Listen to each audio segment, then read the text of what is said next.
जीवमजीवं दव्यं जिणवरवसेन विन्दविन्दवन्दं वन्दे तं सर्वदा। गाथा नंबर 35 की ये टीका चल रही है, जो सबसे बड़ी टीका है, जिसमें अभी अंत में चारित्र का वर्णन प्रारंभ हुआ। सामायिक चारित्र, छेदोपस्थापना चारित्र और परिहार विशुद्धि चारित्र, इसका वर्णन करने के बाद आगे की बात कहते हैं। अथ सूक्ष्म सांप्राय चारित्रम कथयति।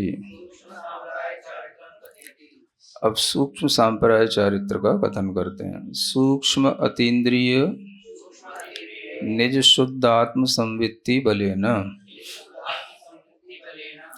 जो सूक्ष्म अतीन्द्रिय निज शुद्ध आत्मा का संवेदन है, उसके बल से सूक्ष्म लोभाविधान सांप्रायस्य कषायस्य यत्र निर्वशेष उपशमनम क्षपणम वा तत्सूक्ष्म सांप्राय चारित्रम इति। यह सूक्ष्म सांप्राय चारित्र कहलाता है, जहाँ पर सूक्ष्म लोभ नाम का जो सांप्राय है, सांप्राय माने कसाय, सूक्ष्म लोभ नाम की जो सूक्ष्म कसाय है, उसका भी जहाँ पर निर्वशेष रूप से माने संपूर्ण रूप से, निरवशेष माने पूर्ण रूप से उपशमन अथवा क्षपण हो जाता है, उसका नाम सूक्ष्म सांप्राय चारित्र कहलाता है। अब यह आत्मा की जो दशा है, यह सूक्ष्म सांप्राय चारित्र की, यह उपशमन अवस्था में भी होती है, जब कसायों का उपशमन किया जाता है उपशम श्रेणी में, तब भी ये 10वें गुण स्थान में प्राप्त होती है, और जब कसायों का क्षपण होता है तब भी क्षपक श्रेणी में भी यह दशा उपलब्ध होती है। तो इसलिए यहाँ पर दोनों के लिए लिखा, उपशम श्रेणी का जीव हो चाहे क्षपक श्रेणी का जीव हो, उसके सूक्ष्म सांप्राय चारित्र में कोई अंतर नहीं है ना। वह जो चारित्र नाम पाएगा सूक्ष्म सांप्राय, वह दोनों श्रेणियों के जीवों के लिए कहा जाएगा। तो जो जीव इस सूक्ष्म सांप्राय चारित्र को उपलब्ध होते हैं, उन्हें वह चारित्र इसलिए है क्योंकि अब उनका कसाय रहित होकर के अपने स्वरूप में अवस्थान हो गया, यानी सूक्ष्म लोभ का भी उदय अब उनके वेदन में नहीं आएगा। सूक्ष्म लोभ भी आत्मा के लिए उस वेदन में, संवेदन में नहीं आएगा, और उसका भी उपशमन हो गया। क्या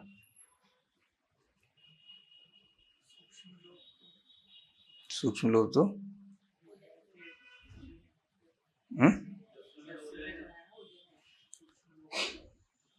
सूक्ष्म लोभ उदय में रहते हुए भी वह उसका जो उपशमन और क्षपण कर रहा है, उस क्षपण के साथ में जो उसका परिणाम उपलब्ध हो रहा है, वह उसके लिए सूक्ष्म सांप्राय चारित्र संज्ञा को प्राप्त हो रहा है।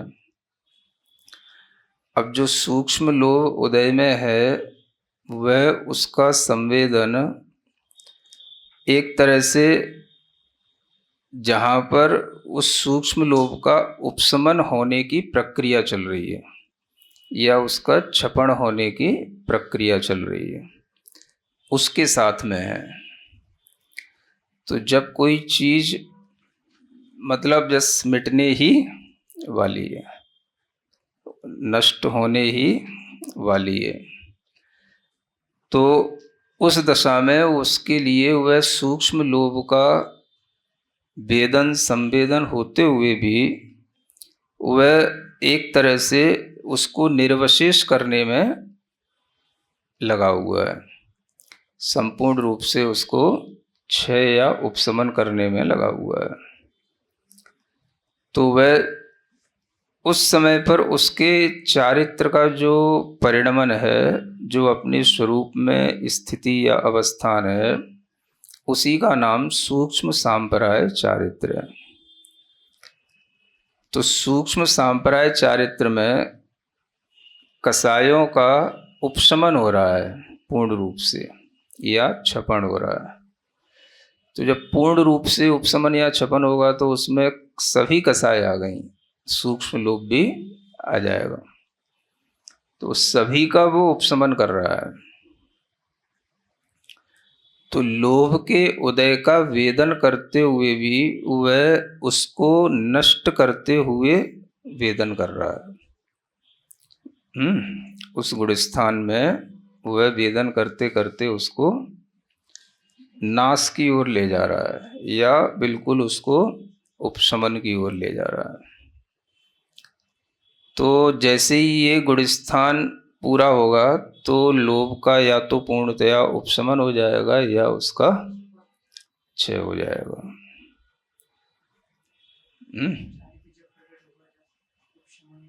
नहीं, चारित्र तो तभी प्रकट है जब सूक्ष्म लोभ के साथ में रह रहा है, तब भी चारित्र प्रकट है। उसका नाम ही सूक्ष्म सांपराय चारित्र है।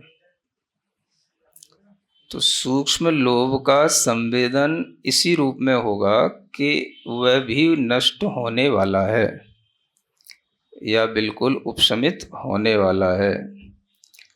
तो एक तरह से जो चीज़ नष्ट या उपशमित होने वाली हो तो वह नहीं के बराबर होती है, कि वह अब सूक्ष्म लोभ का भी वेदन करते हुए भी उसको बिल्कुल नाश करते हुए अनुभव कर रहा है कि बस ये नष्ट होने ही वाला है।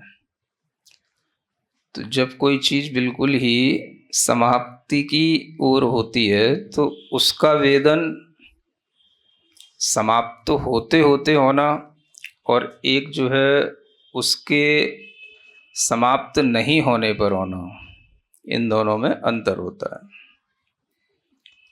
तो सूक्ष्म लोभ का या सूक्ष्म सांपराय कसाय का जहाँ पर क्षपण या उपशमन निर्वशेष रूप से किया जा रहा है, उसका नाम सूक्ष्म सांपराय चारित्र इसलिए कहा गया। तो यहाँ पर भी हो तो रहा है स्वशुद्ध आत्म स्वरूप में ही चरण, लेकिन ये चरण कैसा है, बिल्कुल ही अंतिम जो है रूप में कसाय का क्षय करने रूप है, कसाय का उपशमन करने रूप है। तो इस तरह का यह चारित्र केवल सूक्ष्म सांप्राय गुणस्थान में एक अंतर मुहूर्त के लिए प्राप्त होता है। और इस तरह के चारित्र की दशा में चाहे उपशम सम्यक दृष्टि जीव हो, चाहे छायिक सम्यक दृष्टि हो, या उपशम श्रेणी वाला हो या छपक श्रेणी वाला हो, दोनों के लिए ये सूक्ष्म सांप्राय चारित्र का संवेदन एक समान रहेगा, क्योंकि सूक्ष्म लोभ दोनों ने कर दिया है, दोनों ने ही सूक्ष्म लोभ के साथ इस चारित्र को प्राप्त किया है ना। तो किसी किसी चीज को लेकर के भी ये समझा जा सकता है कि उपशम श्रेणी और छपक श्रेणी में भी जीवों को कुछ ना कुछ तो उपलब्ध होता ही है जो एक समान होता है ना। तो जो जीव उपशम श्रेणी चढ़ जाते हैं फिर पुनः उतर आते हैं तो कोई बात नहीं, उतर आते हैं, लेकिन उन्होंने वह अनुभव तो कर लिया जो केवल वही कर सकते हैं और कोई नहीं कर सकता। तो छायक के साथ भी छपक श्रेणी पर चढ़ने वाला जीव भी इसी तरह का अनुभव करेगा चारित्र का, और वह जीव उपशम श्रेणी वाला भी इसी तरह का अनुभव करेगा। तो कहीं ना कहीं तक दोनों की गति एक समान है ना। फिर बाद में बिल्कुल लास्ट पॉइंट पे जाकर के एकदम से दिशा बदल जाती है ना। पहले तो उपशम श्रेणी वाला हो चाहे छपक श्रेणी वाला हो, दोनों एक समान गति से चल रहे हैं, एक समान गुण स्थानों को उपलब्ध होते जा रहे हैं और दोनों बराबर तक चलते चले जा रहे हैं। फिर एक स्थिति में आकर के उपसम श्रेणी वाले का अगला स्टॉपेज अलग हो जाएगा और छपक श्रेणी वाले का स्टॉपेज अलग हो जाएगा। वहां पर अंतर आएगा, यहां तक अभी कोई अंतर नहीं है।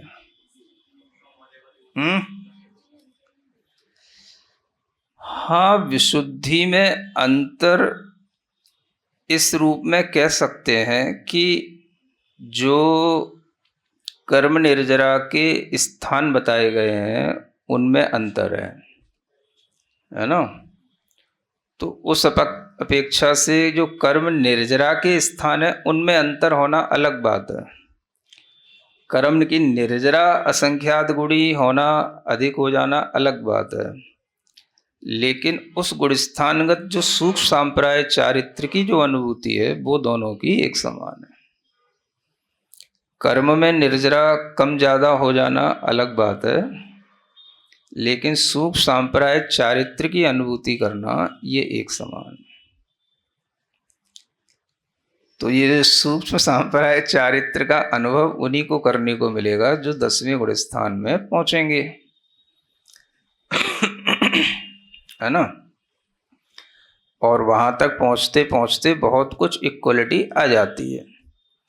वो इसलिए भी हम समझ सकते हैं कि अनुवृत्तिकरण परिणामों से ही बहुत कुछ समानता आ जाती है। परिणामों की समानता अनुवृत्तिकरण में ही आ जाती है ना। 9वें गुण स्थान से ही ये समानता आने लग जाती है, क्योंकि जो अनुवृत्तिकरण परिणाम होते हैं वो एक परिणाम होते हैं, एक से, है ना। तो उसी से समझ सकते हैं कि वो परिणाम तो समान है, और ये कर्म की निर्जरा अलग अलग हो सकती है। वो उपसम या छपक श्रेणी वाले जीव के अपने अपने प्रयोजन के अनुसार होगी।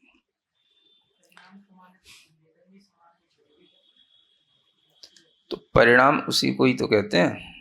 परिणाम माने संवेदन, संवेदन माने स्वभाव का अनुभव।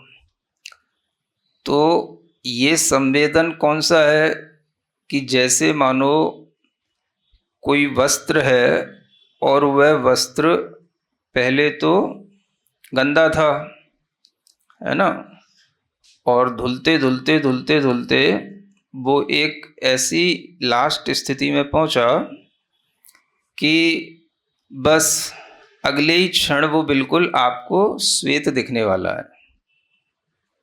है ना। अब उसकी जो भी कालिमा थी, लालिमा थी, वो सब कम होते होते जिस क्षण बस वो बिल्कुल आपको श्वेत दिखे, उससे एक क्षण पहले, तो वह एक क्षण पहले जो एक स्लाइटेस्ट जो उसकी रेडनेस है वो जो है उसके लिए बस बनी हुई है।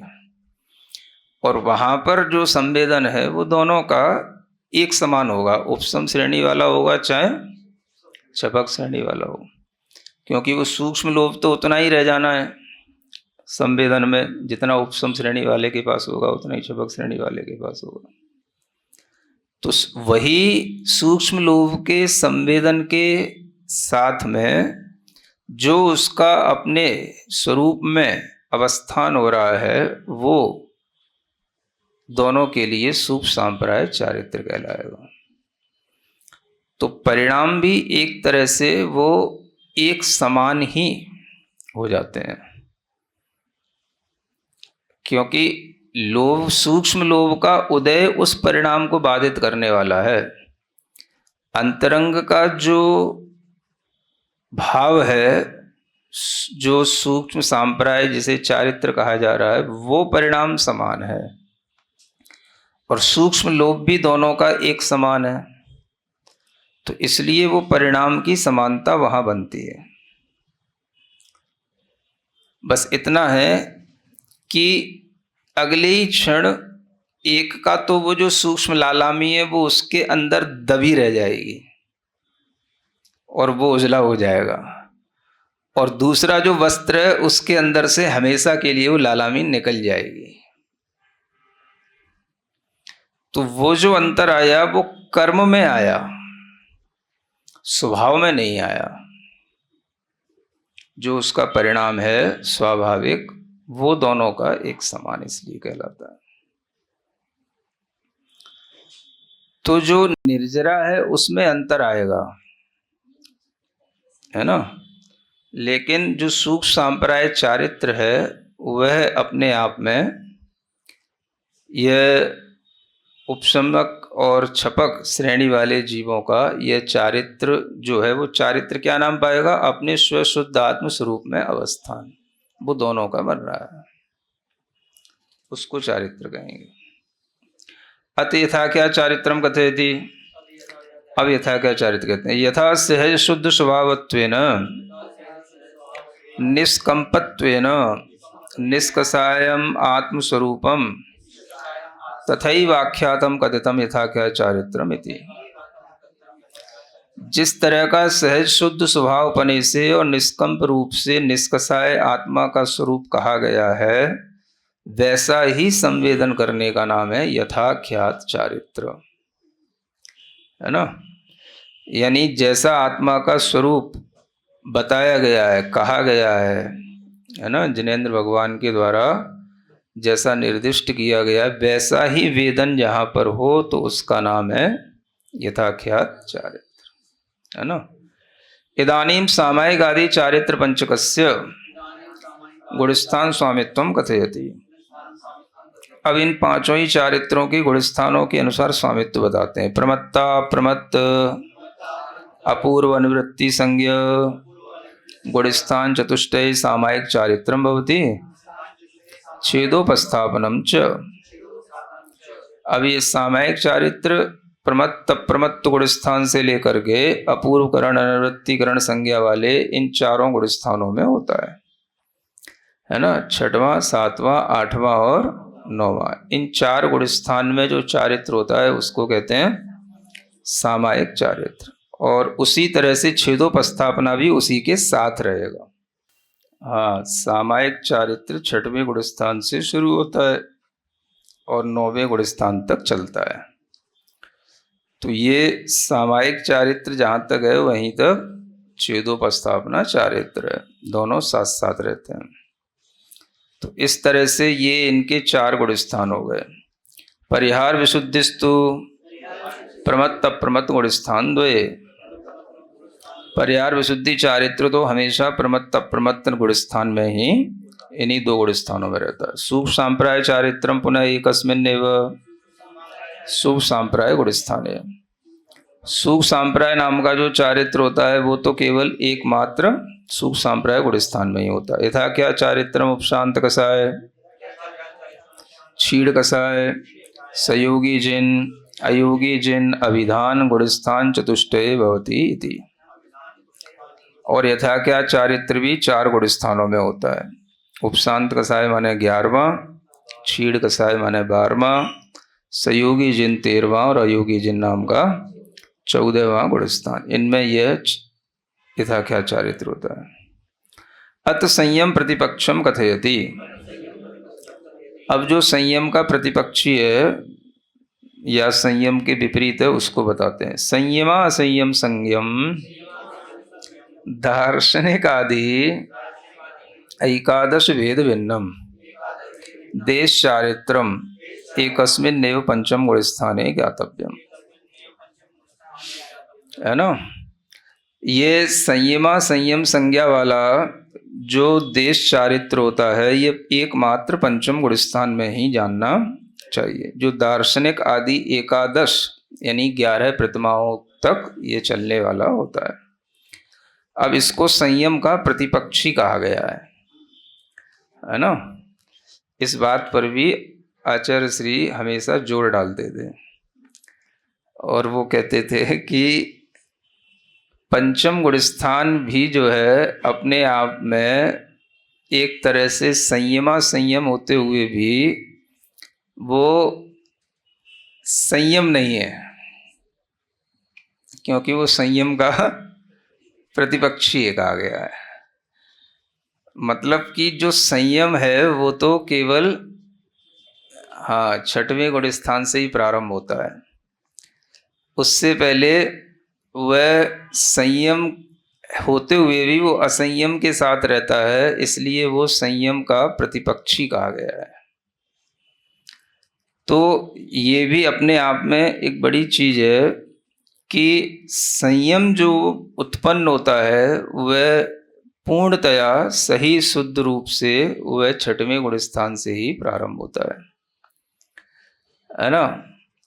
और पांचवें गुण स्थान में भी जो देशव्रती श्रावकों का देश चारित्र है वह एक तरह से संयम संज्ञा पाता है, लेकिन वह भी संयम का विरोधी है। तो इससे ये भी तात्पर्य निकलता है कि जो संयम की अनुभूति आपको छठवें गुण स्थान आदि में होगी वो देश चारित्र वाले गुण स्थान में नहीं होगी, है ना।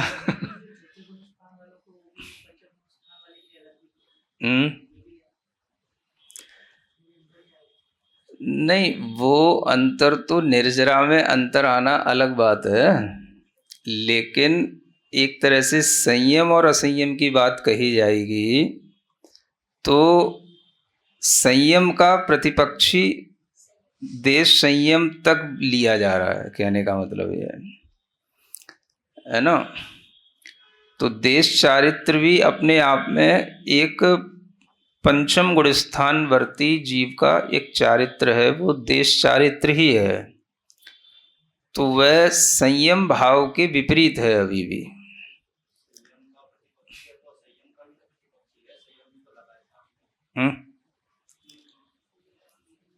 तो जो जब तक वो संयम का प्रतिपक्षी है तो असंयम का अभी वो पूर्ण प्रतिपक्षी नहीं हो गया। संयम का तो प्रतिपक्षी है, लेकिन असंयम का अभी वो पूर्ण प्रतिपक्षी नहीं हो गया, क्योंकि असंयम का वो पक्ष ले रहा है अभी। असंयम उसके साथ मिक्स है?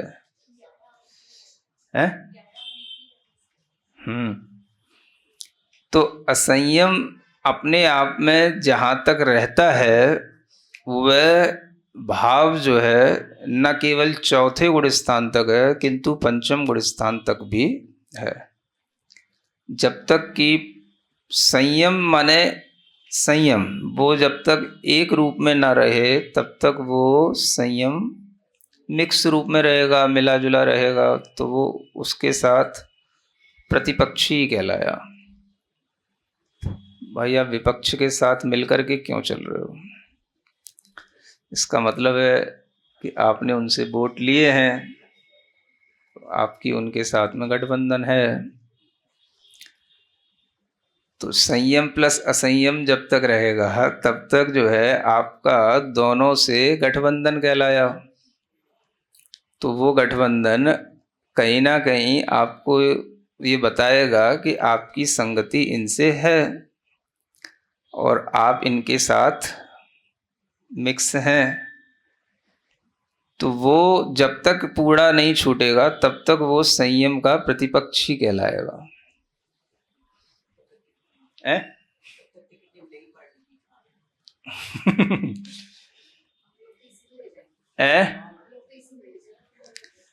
हाँ, तो अपने आप में किसी चीज की महत्ता जो है वो है ना।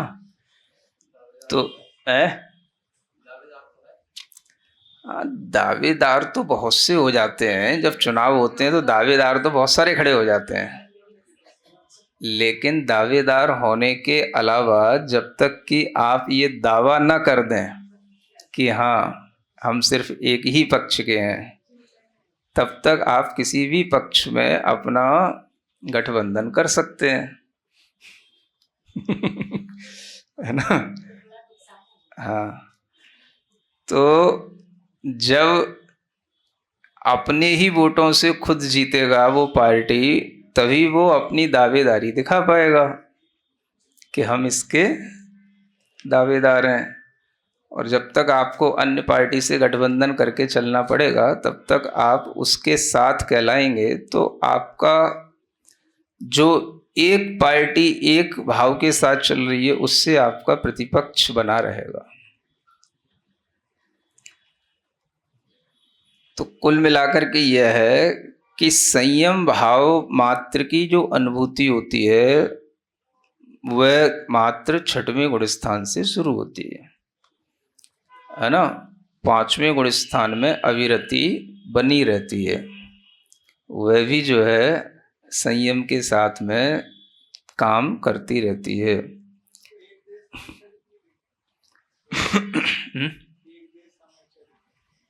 एक देश सामायिक चारित्र, तो एक देश सामायिक चारित्र तो वो अपने आप में उसी से ही सिद्ध हो जाता है कि जो देश चारित्र सकल चारित्र दो भेद सिद्ध किए गए हैं, वो तो देश चारित्र तो है ही है, एक देश तो है ही है, उसमें कोई दिक्कत नहीं है। लेकिन उस एक देश को आप सकल देश के साथ में तुलना नहीं कर सकते, वो उससे उसका विपरीत बना तब तक कहलाएगा जब तक कि आप उससे पूरा पिंड ना छुटाएं।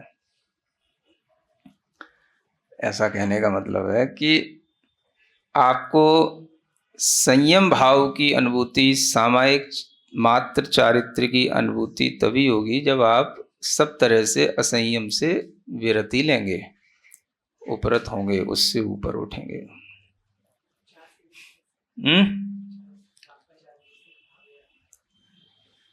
इसमें कोई उपचार नहीं है ना। संयम भाव माने संयम भाव, उसमें कोई उपचार नहीं होता। जो उपचार है वो नीचे ही तक रहता है, पंचम गुण स्थान तक ही सब उपचार चलते हैं, छठवें गुण स्थान में कोई उपचार नहीं है। वहाँ तो जो पूर्ण स्वस्थ है वही पहुँचने का है। इसलिए ये बड़ी अनुभूति है, ये बड़ी चीज है। जिन लिंग के साथ है ना रहना और उस अनुभूति को एक लंगोटी भी रोके रखती है।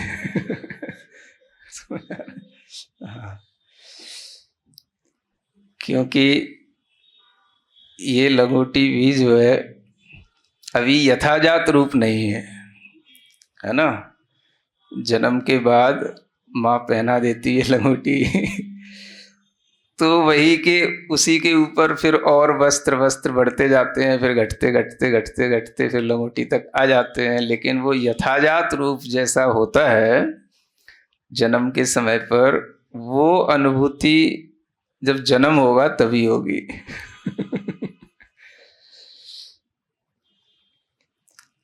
मतलब बच्चे का जो बिल्कुल जन्म के समय पर जो अनुभूति होती है, वो अनुभूति फिर उसे एक बार उसको फिर कुछ पहना दिया जाए, फिर उसके बाद वो अनुभूति उसकी छूट जाती है। जैसे ही उसके लिए आवरण डाल दिया गया या कुछ पहना दिया गया, तो फिर जैसा वो यथाजात उत्पन्न हुआ था वैसी अनुभूति उसकी वहीं छूट जाएगी। तो उसकी तुलना किसी से नहीं की जा सकती है ना। बाद में आप उसको भले ही छोड़ भी देंगे तो भी उसकी तुलना उस यथाजात से नहीं हो सकती है।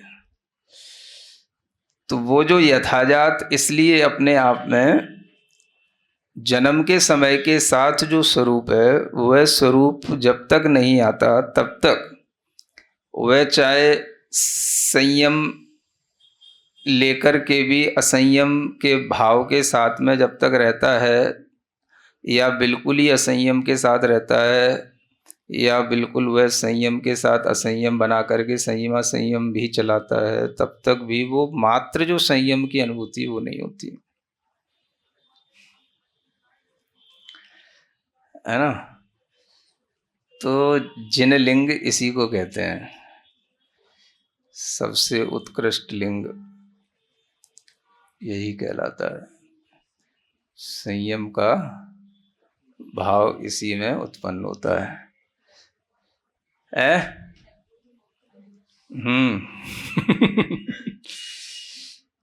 तो नग्गो ही मोक्ष मग्गो का मतलब यही है कि जो यथाजात है वही मोक्ष मार्ग है।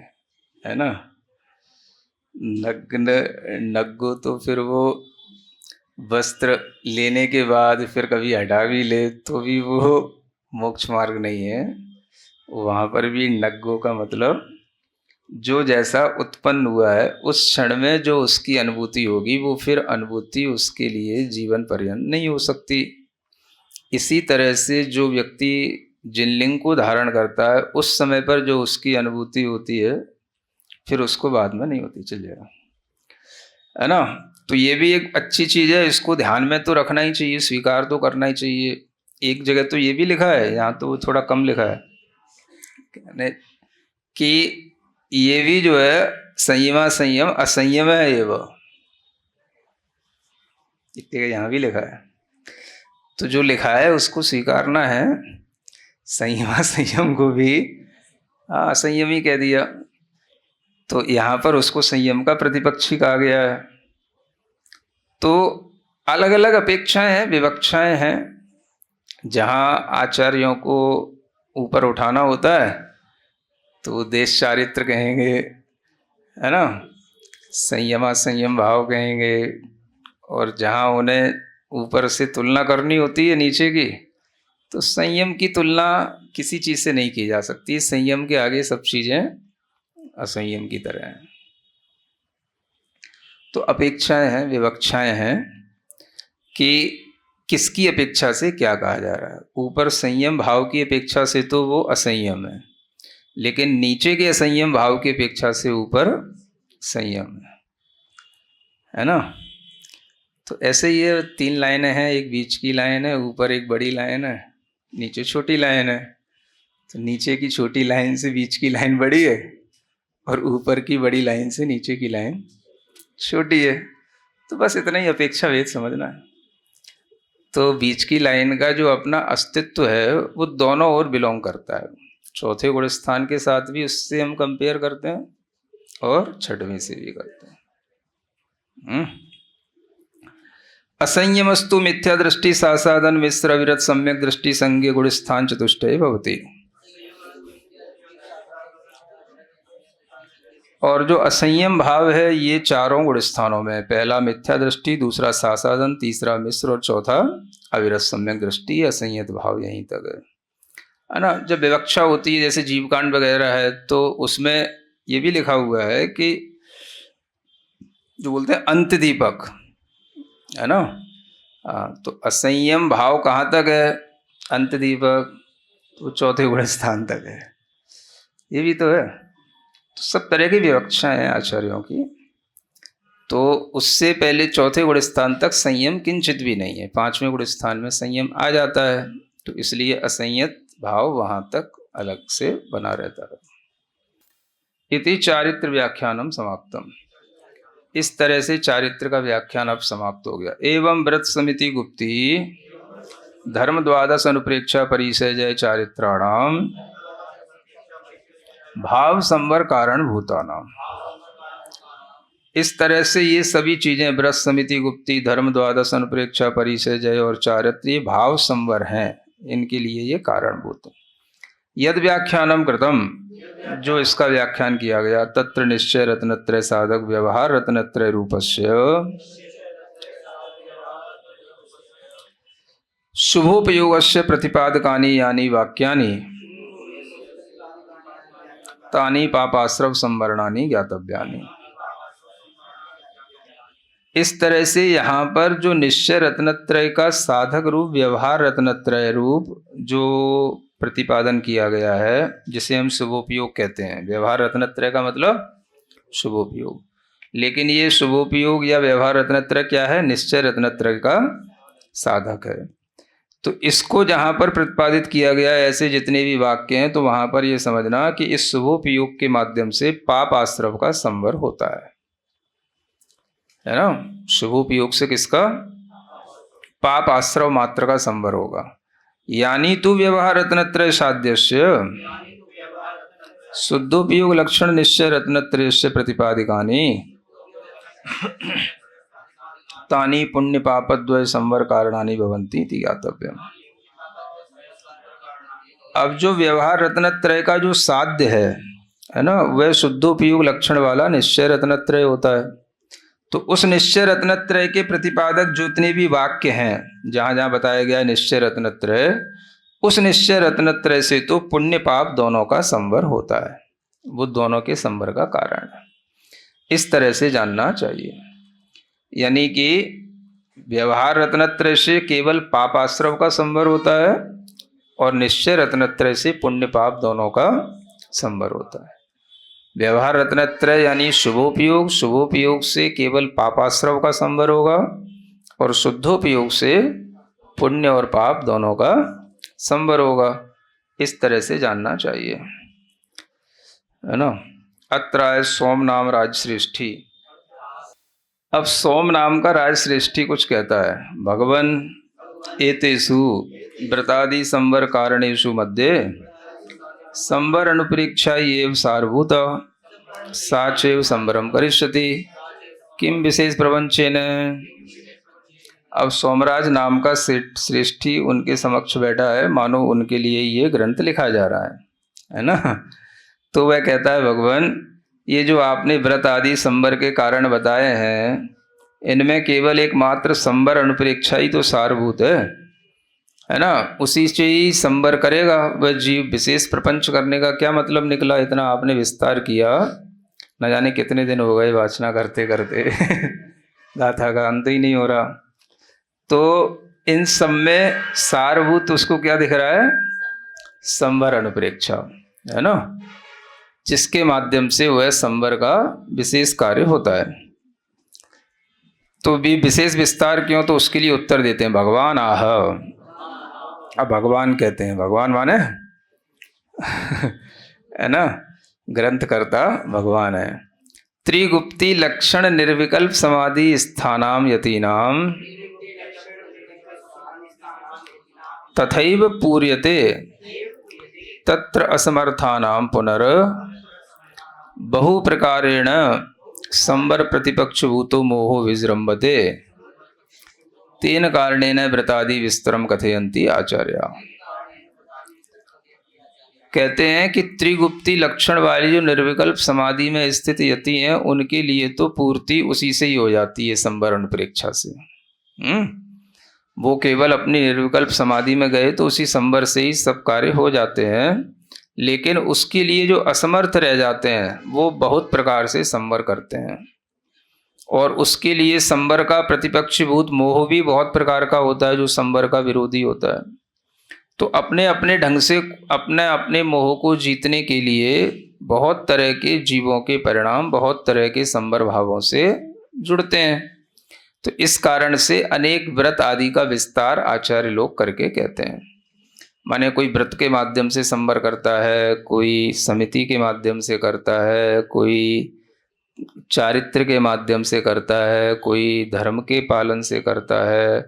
इस तरह से अनेक प्रकार का संवर होता है अपनी अपनी शक्ति के अनुसार। लेकिन एक प्रकार का जो सर्व समर्थ संवर है, वो तो त्रिगुप्ती में स्थित निर्विकल्प समाधि में स्थित यतियों को ही होता है।